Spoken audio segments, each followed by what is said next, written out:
Kapag nakapaghulog na po tayo ng ating similya na aalagaan, ang susunod na kailangan nating i-consider ay ang pagbibigay ng tamang nutrisyon para sa mga alaga natin na tilapia.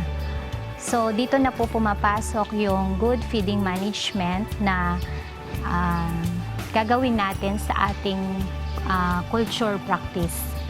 Sa good or high quality feeds, importante po na ang feeds po natin ay may mataas na crude protein content. Highly digestible po siya, nang sa gayon ay makakuha po tayo ng mataas na kalidad ng isda sa mababang FCR o feed conversion ratio. Sa pagpapakain po ng ating mga alagang tilapia, mula sa araw ng paghuhulog hanggang maabot po ang timbang na 5 grams, kukumpitin po natin ng 10 to 20% mula sa percent body weight nito.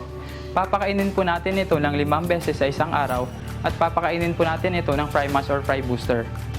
After 2 to 3 weeks, pag ang average body weight po ng ating tilapia ay nasa 20 grams, pwede na po nating pakainin ito ng pre-starter. Kukumpitin po natin ito ng 7 to 10% at papakainin natin ito 4 na beses sa isang araw. Pag ang ating mga alagang tilapia ay nasa average body weight na po na 80 grams or 13 pieces a kilo, kukumpitin natin ito ng 4 to 7% sa mula sa kanyang body weight. Papakainin po natin ito ng 3 beses sa isang araw gamit ang starter feeds. Kung nakikita po natin ang ating mga alagang tilapia na pwede na po handa na po silang kumain ng grower at nasa timbang na po sila ng 6 pieces a kilo or may average body weight na 150 grams, papakainin pa din natin ito ng 3 beses sa isang araw. Pag tumimbang na po ang ating mga alagang tilapia ng 150 grams o pataas, pwede na po natin itong pakainin ng finisher. Bali, kukumpitin po natin ito mula sa 2 to 3% sa percent body weight niya at papakainin ng 3 beses pa din sa isang araw. On the average, after 2 months ay kailangan po natin mag-sampling upang makuha po natin ang timbang ng ating tilapia at para mas maging efficient po tayo sa dami ng ating pagpapakain.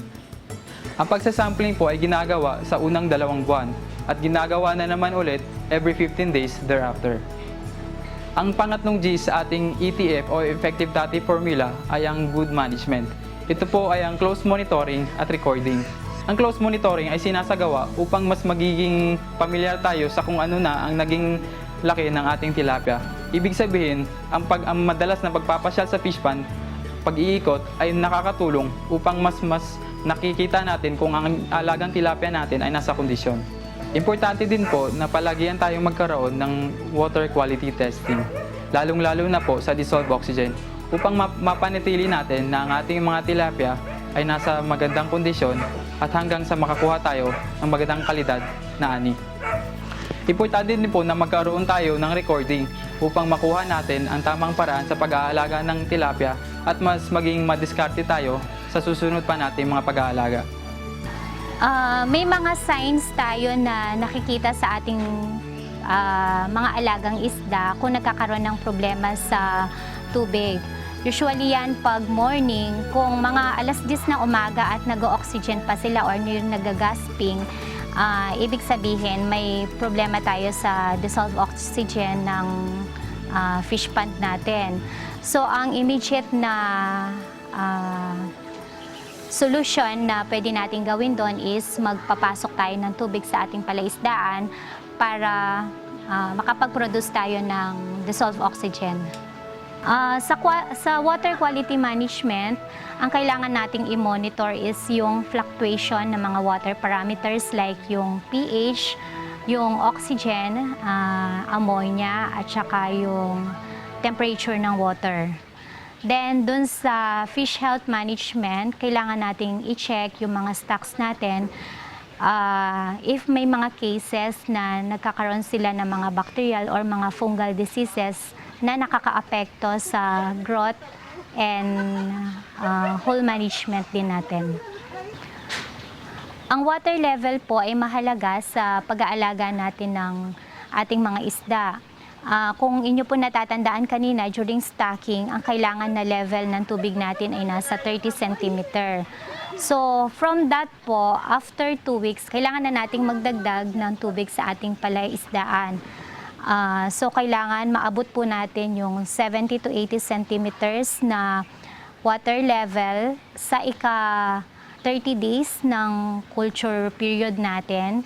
Then, after that po, kailangan pa rin nating magdagdag ng tubig hanggang sa umabot ito ng 1 metro. So, ang 1 metro po na water level ay mahalaga para ma-maintain po natin yung tamang temperatura na kailangan ng ating mga inaalagaang isda. Kailangan din po natin magsagawa ng water change or yung pagpapalit ng tubig sa ating palaisdaan kada 15 days ng ating culture. Sa ganito pong pamamaraan ay masisigurado po natin na mamimaintain po natin ang magandang water parameters sa ating palaisdaan. Madali lang po mag-alaga ng tilapia. Dapat lang po na regular tayong bumisita sa ating mga fish pond. Importante din na tinitignan natin ang quality ng ating tubig dahil ang tilapia, ang kanilang nagiging tirahan ay tubig at dito nanggagaling ang lahat ng kanilang mga pangangailangan. Dapat natutugunan natin ito ng mabuti upang sila ay lumaki ng kanais-nais at mabenta agad sa market. Mas okay din po kung sa pag-aalaga natin ng tilapia ay naibibigay natin ang tamang dami ng pagkain upang nang sa gayon ay mapadali natin ang ating paalaga at makukuha natin agad ang tamang timbang para sa harvest. Tandaan po lamang na may mga panahon minsan na ang ating mga tilapia ay medyo madalang kumain o mahina. So sa mga ganoong panahon, mag-adjust din po tayo sa dami ng ating pagkain upang di po tayo masyadong mapalaki ng ating gasto sa pagpapakain. Importante po na i-monitor natin ang dami ng pagkain na ating ipapakain sa ating alagang tilapia. Dahil alam naman po natin na ang feeds ay nagko-consume po ng 50 to 7% mula sa whole operation ng fish pond.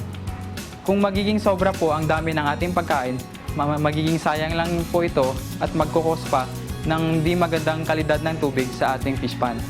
Kung magiging kulang naman po ito, ay magdudulot po ito ng broken sizes o yung di parehas ang laki ng isda na magiging resulta ng pagkababa ng presyo pagbebenta sa market. Bilang solusyon, mas maging pakiramdam sa pag-aalaga ng ating mga tilapia. Obserbang mabuti kung marami o kulang ang pagkain inibibigay sa ating mga alaga.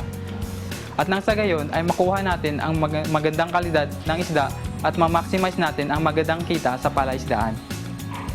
Ang days of culture po ay nagre-range from 3 to 5 months.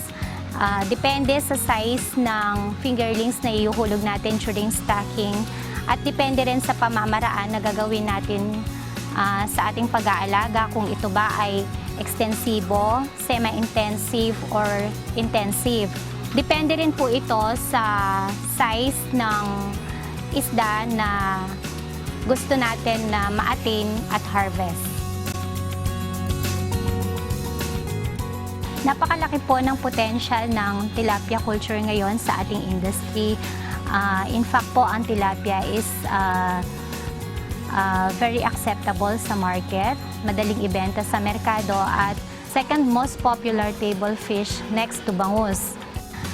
Sa mga interesado po na mag-alaga ng tilapia, maaari po kayo makipag-ugnayan sa amin sa Sante Feeds Corporation at pwede nyo pong kontakin yung mga telephone numbers na makikita nyo po sa ating TV screen at pwede rin po kayong mag-inquire sa aming website or you can visit our Facebook at pwede rin po kayong pumunta sa aming opisina or sa aming planta.